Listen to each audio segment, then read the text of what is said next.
Good evening, friends. It gives me a great privilege to spend some time with you here at Project Inspire. I want to thank Project Inspire and their MindFlex series for all that they have done, not only in MindFlex, but also with their recent international convention. I want to congratulate them and just thank them for everything that they've done for you and I and for Jews throughout the world during the course of this entire pandemic over the past year. May it soon be behind us.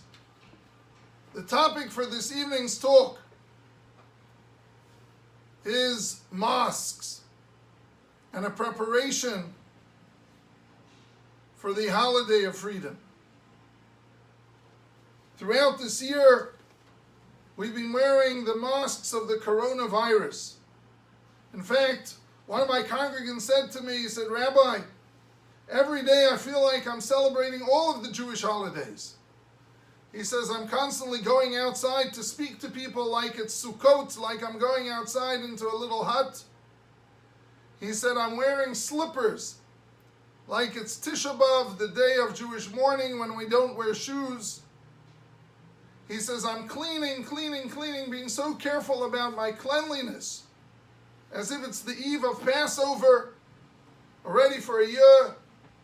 And I'm wearing my mask as if it's Purim." But you see, friends, what we're here to discuss today is that there's a fundamental difference between the mask of Corona and the mask of Purim. The purpose of the mask of Corona is to keep the viral load, to keep the germs, to keep the bacteria away from you. Whereas the purpose of the Purim mask is the total opposite.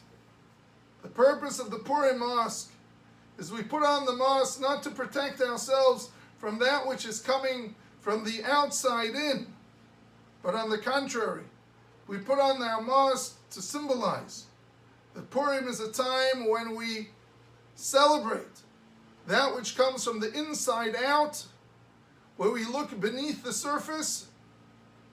We allow ourselves to let loose, and we look beneath the surface and see what's really going on in the story.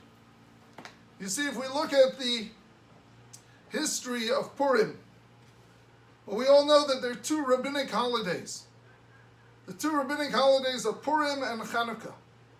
Hanukkah took place during the time of the Second Temple and is not mentioned at all in Tanakh, in the Old Testament, in our scriptures. Purim, however, takes place during the period between the destruction of the first and the second temples. It takes place just 3 years prior to the beginning of the Second Temple period, and Purim is in fact mentioned. And the whole story of Purim is part of the scroll of Esther, the Megillat Esther, which finds itself canonized, made holy, and part of our scriptures. The rabbis tell us that Hakol Holech Achar Hagmar, everything goes after the finish. We're all familiar with the psychological principle when a child comes to you and he says, "Mommy or Daddy, I have 3 things to discuss. The first 2 things are just fillers, but it's really the third thing, the last, that they really want to share with you." The book of Esther, the scroll of Esther. Here I have a copy of it together with me. The scroll of Esther, which we'll read this coming Thursday night and Friday morning, was the last book in the Tanakh, in the Old Testament, in the scriptures to be canonized, just prior to the period of the Second Temple. But there's something unique about this book that doesn't exist in any other book in the Torah. And that is, it's the only book that makes no direct mention of God's name.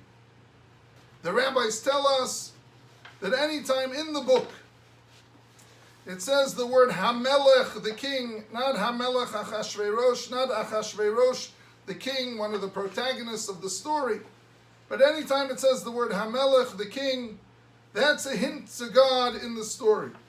In fact, if you look at this Megillah that I'm holding, and I think you should be able to see it, one of the beautiful ways of buying a Megillah is making sure that the scribe who writes it puts the word Hamelech at the top of each column. So that's one strange thing about the Megillah. But really there are many others. The other strange thing about the Megillah is that the Megillah begins with the Hebrew letter Vav, Vayihi, and if I would turn all the way to the end of the Megillah, which I'm not going to do right now, but you can check up in your printed Megillahs or in your own Megillah scroll, you'll see that the last word of the Megillah is Zaro, which means his children, his generations, his progeny, and it also ends with the letter Vav. So let me ask you a question. If this is the last book to be canonized, and it's the last book of the Tanakh, surely we have to understand that this last book has a very profound message for every single one of us, as it becomes, so to speak, the guide for life in a post-Tanakh, in a post-Old Testament period, a time that will take us from the beginning of the temple period, which does not have all the miracles of the first temple. It has grandeur, but a dimmed grandeur. All the open miracles that take place in the first temple don't take place in the second. And it is the guide to that period, and also the guide to the thousands of years of Jewish diaspora till we march towards the Messianic era. And I believe that one of the reasons that the Megillah begins with a Vav and it ends with a Vav is because Vav is the letter numerical value 6, but Vav literally means a hook. A Vav is a hook. And a hook is that which, just like the letter Vav in the Hebrew language, serves as a connector. When you have two Hebrew nouns, if you put the Vav before the second noun, it connects the first noun to the second noun. Vav is the connector because it connects us to our heritage.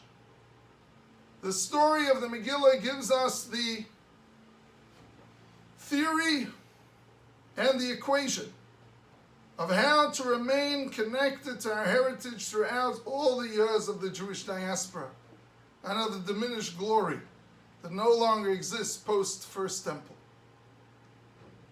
And that story, my friends, is literally that we have to understand that the word Megillat Esther, which literally means the scroll of Esther, on a deeper meaning, means legalot ha'hester, to reveal that which is hidden.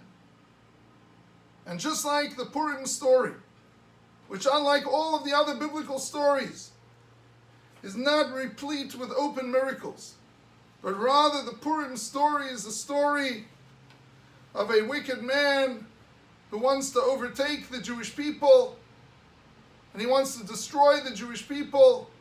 And you all know the story. We're not going to go through the summarized story of Purim, but you all know that it just so happens that his first wife, the first wife of the king Achashverosh, just so happens she wasn't happy to come and parade herself in one of his parties.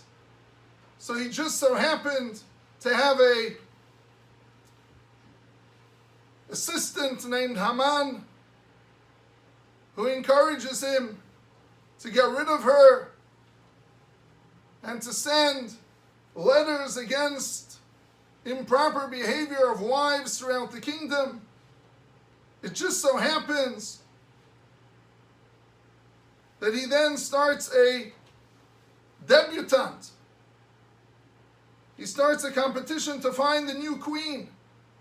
And it just so happens that the one that he chooses is Esther, the Jewess. And it just so happens that she becomes the queen. And I really could continue. It just so happens, it just so happens. It just so happens that Haman then starts his whole plan to destroy the Jewish people. And Achashverosh, the king, buys into it. But then it just so happens that one night, Achashverosh can't sleep. And all of a sudden he says, bring the royal record books.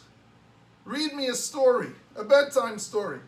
And it just so happens that they read him the story of many years previously, when there was an attempted coup by two guards, but Mordechai the Jew was sitting at the palace's gates, and he reports about the attempted coup because he understands all 70 languages, and they're speaking Tarshishi, Tarshian, and he gives the message, and the coup is aborted. And it just so happens Achashverosh in the middle of this night says, did we ever reward Mordechai? And they tell him no, and it just so happens that Haman is walking in, and they call in Haman and they say to him, what would you do to the man that the king wants to honor, and thinking that it's him? Haman says, put him on a horse and ride him through the town and say, Kacha Yaseh, this is what we should do for the man that the king wants to honor. And it turns out that that reward is given to Mordechai. And then we reach a moment in the story where Mordechai goes to Esther and he says to her, he says, you've got to go in. I know what's going on here. I know about Haman's terrible plan. You've got to go in to the king and try and get him to thwart this plan. And Esther says, no, I can't do that. Everyone knows if you're going to the king unannounced, off with your head. Finito la comedia.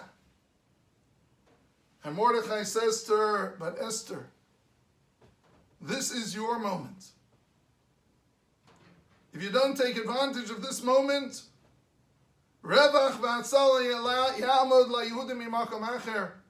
salvation will come to the Jews from somewhere else. But this is the unique moment that God has given you. And Esther goes in, and we're all familiar with the rest of the story. My friends, there's no obvious miracles in this story. The story of Purim is recognizing the role of God in each of our lives, digging deep beneath the surface and finding that godliness, finding God's role in our story. You know, the rabbis tell us that there's a famous story about a Babylonian noblewoman who once went to the great Rabbi Yehuda Hanassi, the author of the Mishnah, the compiler of the Mishnah, Rabbi Judah the Prince. And she says to him, tell me, since creation, what does God do all day long? Did he just put the world on autopilot? And he says, no. He says, you know what God does all day long? He makes shidduchim, he makes matches. Matches between one man and one woman, between different people. Matches for marriage and matches for business. And this woman says, no big deal. She says, I also have many, many servants. I'm going to match them up. I too can be godlike. And the Medrash tells the story that she goes home the next day and she puts her servants in lines. And she says, okay, you're going to marry this one, and this one's going to marry that one, and this one's going to marry that one. Almost like one of these mega weddings. And what happens? The next morning, the Medrash says The rabbinic teaching tells us one person comes with a fractured skull, and one with a broken arm, and one with a broken leg, and one with a gouged out eye. And she comes back and says to Rabbi Judah the Prince, she says, I guess it's not so easy to make matches. I guess your God is in fact very, very busy. And if you look at that midrash, that rabbinic teaching, it tells us a story of not only the matching of couples and to find God's hand in the match. Yes, in every relationship, sometimes there's a matchmaker, but if you look into the relationship, you'll find that you just so happened to be in this place at that time when you met this person who introduced you to the person who would become your life partner. And so it is in business. That yes, we all study, but the reality is, if you think about how you got that big, big break. I recently was sitting with one of the largest women's handbag manufacturers in the world. And I said to him, what was your break? How did you become that brand name that everyone knows about? And he said to me, Rabbi, I'll tell you. Actually, he says, I was in China many years ago. And on the way back from China, my plane had some trouble and we landed in Kyoto, near Kyoto in Japan.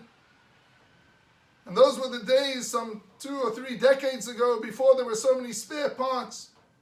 And so we landed having to be there for 24 hours before they got a new plane to fly us back to America. And he says, while I was there, well, I'm a businessman. What do? I hit the malls. And he says, I went to see the malls and I went to see the shops to see if there was anything unique and new. And there was nothing. He says, and then I went to get a taxi to go back to the airport. And he says, while I'm standing for the taxi, there's a little shoemaker there next to the taxi stand. And I see that the shoemaker has these cute little wallets on a string that he's selling. And I looked at it intriguingly. And he says, that's the first time I saw a wristlet. And I thought, wow, this is a great idea to make wristlets. And I'm going to take wristlets back to America. And he said, from those wristlets that I just so happened to see while I just so happened to be on a trip to Kyoto, which I never dreamt of going to in my life, but because of the engine trouble. From that, I was propelled to greatness. And so it is in every single one of our lives, this story of Megillat Esther, that what the Torah is telling us is that we have to reveal the hidden. Legalot et ha'ester, we have to find God's role in our lives.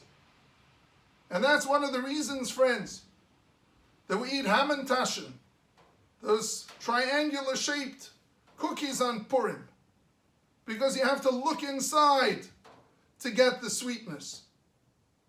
You have to dig deep inside. But there are many reasons why we eat hamantashen. Some people say that the reason we eat hamantashen is because Esther, the way she kept kosher while she was in the palace of the Achashverosh, the king, for all those years, is that she ate seeds. She ate poppy seeds. And hamantashen were originally called mon tashen, little pockets of poppy seeds inside of them. And from those poppy seeds, we remember that how she sustained herself all those years in Achashverosh's palace. But those poppy seeds are covered because you have to look beneath the surface to get to the sweetness. And you know, there's another idea of why we eat hamantashen, and that is, some people say that that's what Haman's ears look like. In Hebrew they call them oznei Haman. Others say that they're the position his ears took on while he was so embarrassed leading Mordechai on the horse through the town. And others say no, they were the shape of his hat. Why do we celebrate his ears and his hand? And why is that part of the Purim story? So many people tell us because the three corners remind us of Abraham, Isaac, and Jacob, the three patriarchs of our people, and it's in their merit. They were the first people, the patriarchs and the matriarchs, that created in the DNA of a Jew the ability to continue being committed to our values in spite of everything. And so we remember their great merit. But you know, I don't know about you, but when it comes to eating a hamantashen, and I have to be honest, just last night, we had a hamantashen factory here in our kitchen. They made raspberry ones and strawberry ones. I hope I'm not making you hungry. And poppy seed ones and chocolate ones, and even ones with a lotus filling.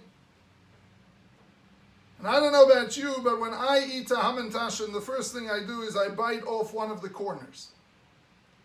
And the fact is, friends, that in Jewish life there are many mitzvot, there are many commandments that have to do with corners. We're instructed to put fringes on the corners of our garment. We're instructed not to shave the corners of our beards. That's why we leave sideburns. We're instructed not to cut the corners of our field, but to leave it for the poor. And if you think about it, tefillin have to have perfect corners, the phylacteries that we put on in the morning. What is it about corners? Well, a corner represents limitation. In fact, in the English language, when they say a person's cornered, it means they're stuck.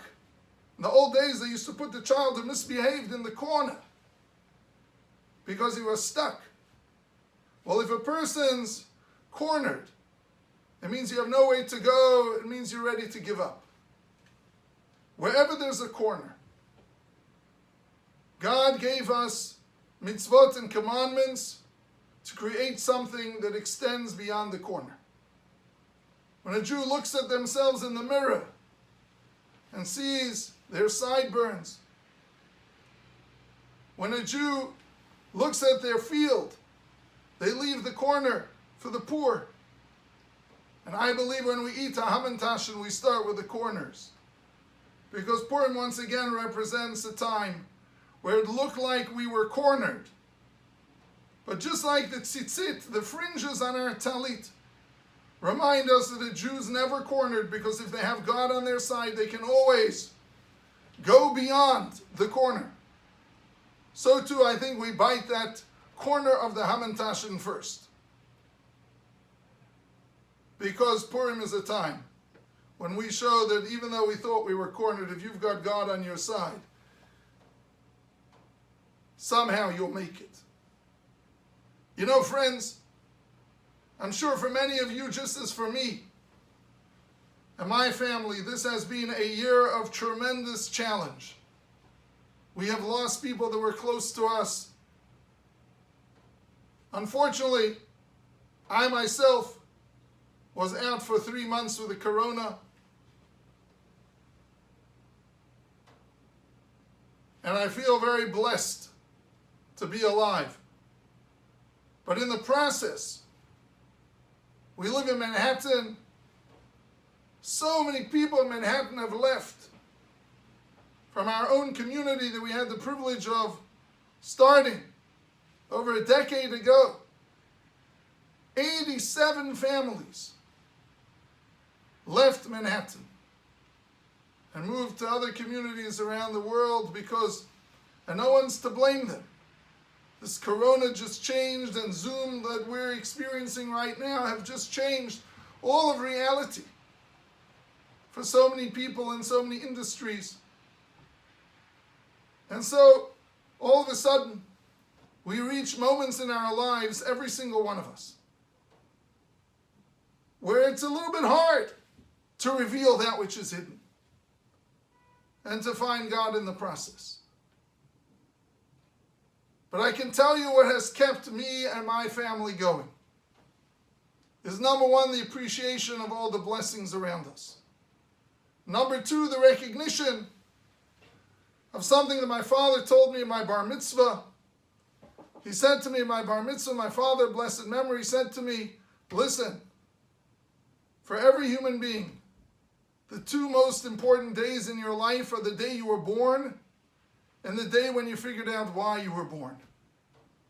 And if you're here, it means that you have a unique role to play that no one else can play. And you got to take advantage of every single day. You know, someone once asked me, friends, that as Jews, do we have an image, like the world has an image, of a glass being either half full or half empty? And we all know that the ultimate optimist looks at the glass as always being half full, and the pessimist looks at the glass as being half empty.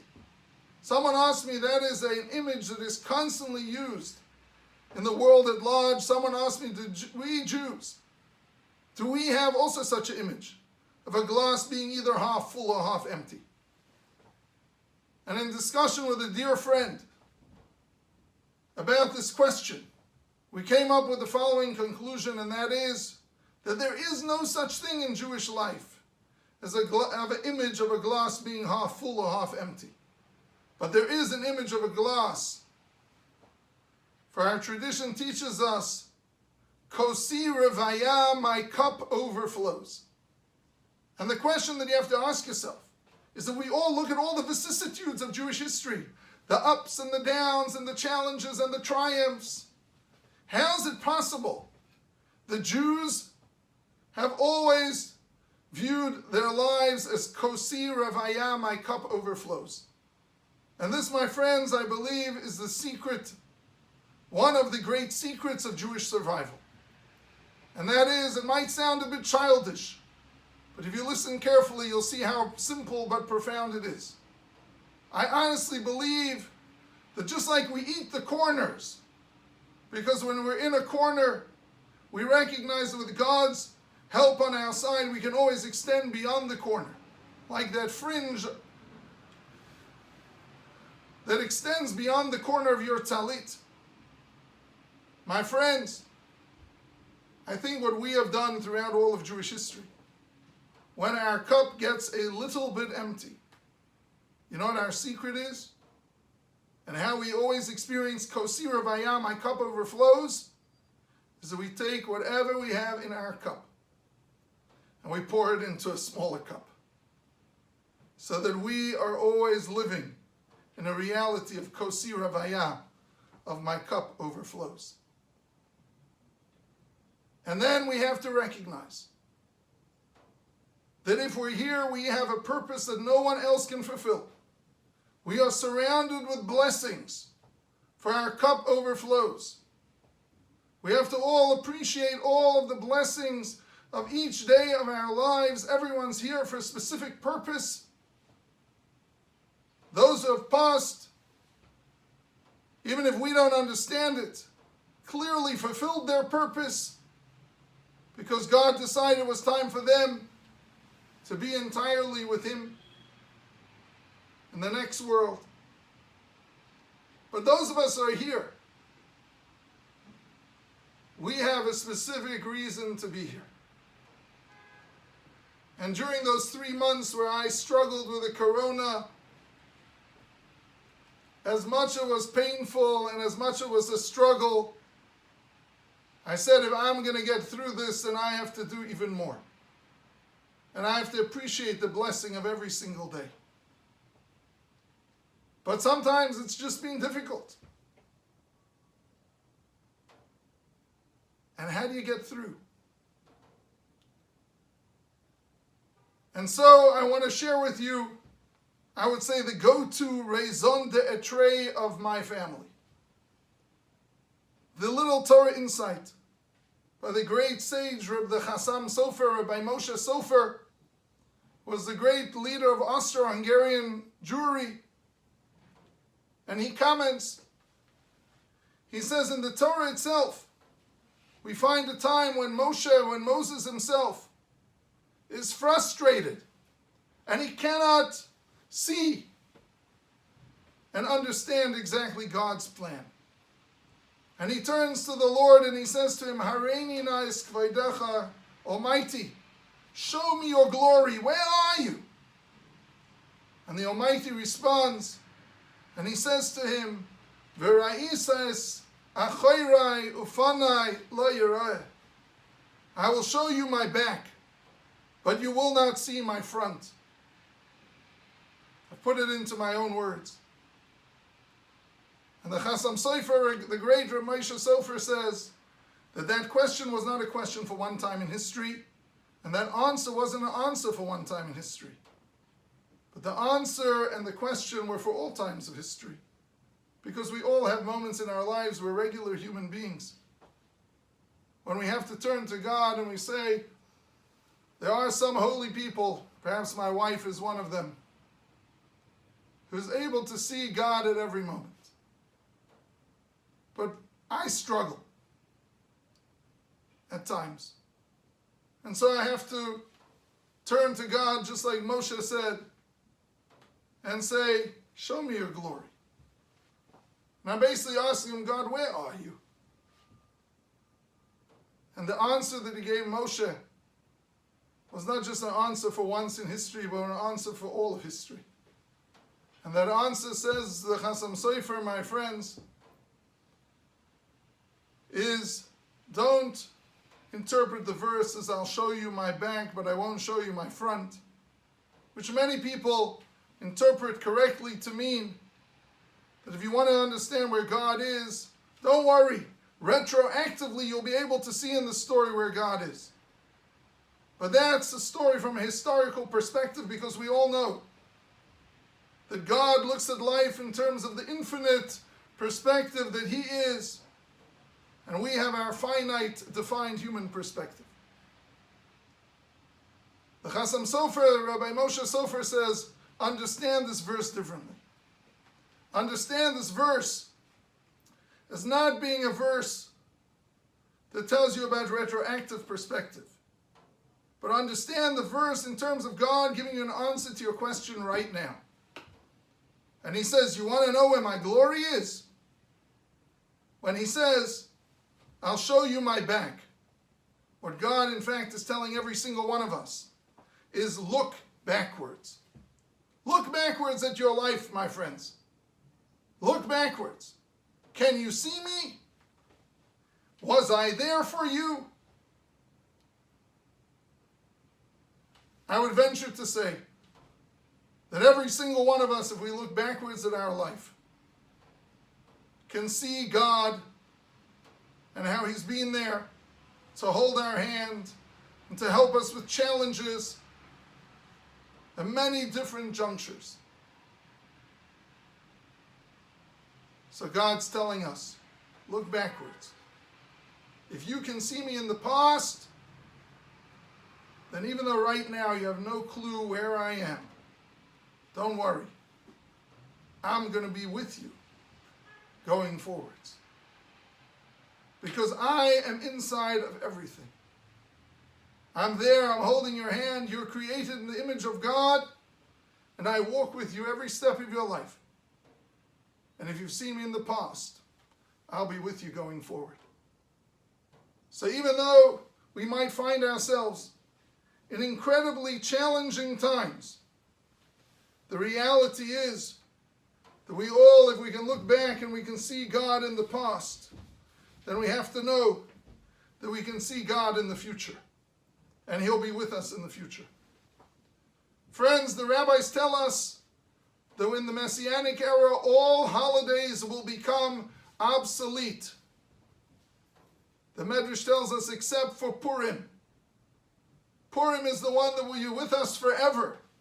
In fact, the rabbis tell us that Yom Kippur, the Day of Atonement, is really understood on a deeper level as Yom Kippurim, a day like Purim.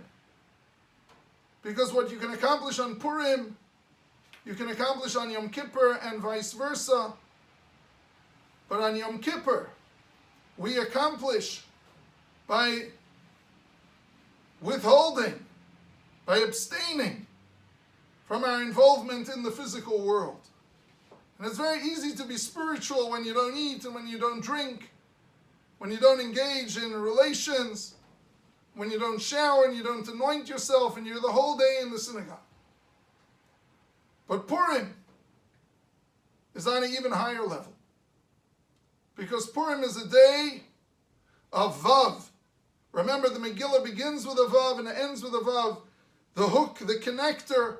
Purim is a day of connecting. Connecting with your inner soul. It's a day of connecting with your loved ones. One of the mitzvahs of the day is giving out mishloach manot, gifts to your friends. It's the one day of the year when the poor or people that are in need can ask of us for assistance. And we cannot use our power of discernment that we normally use, whether we want to reject them or not. In fact, I mentioned a few days ago to some of my students that last year on Purim, someone came to me 4 different times in a different costume. But each time I had to give him, because on Purim you can't say no, you can't reject anyone. It's a day of connection of our peoplehood. It's a day of gathering together with family and loved ones and friends, if you're able to in this Corona environment, to drink and to have a party celebrating our victory. And it's a day of twice reading the scroll of Esther to remind ourselves that on Purim we're all here, legalot et ha-hester, to reveal that which is hidden and to find God in the story. Purim is a time of incredible opportunity. In fact, I want to just share one opportunity of Purim with you. And that is when I was a yeshiva student at Ner Israel in Baltimore. I learned about the opportunity of prayer on Purim. And that is that the rabbis say, just like the rabbis tell us, if you want to be judged well on Rosh Hashanah for a new year, on the day of judgment, well, the way God judges you is the way you judge other people. And if you're constantly giving other people a benefit of the doubt, then you too, God will give the benefit of the doubt.